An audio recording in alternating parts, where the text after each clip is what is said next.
Tirukurati, we have one God. Tirukurati kuna anotisimudzira anoenda nesu. Tirukurati kwatakabva i1. Tinoda kuti hatidivhaitike.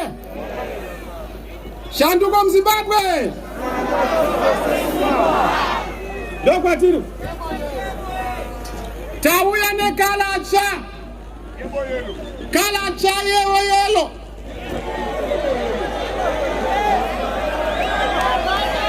Kudya mango, kudya yelo, kudya banana, kudya yelo, kudya roro, kudya yelo, kudya zai, kudya yelo, kudya popo, kudya zese, kana newe, idya yelo, ndiriwe yelo, uriwe yelo, ita yelo, iba yelo.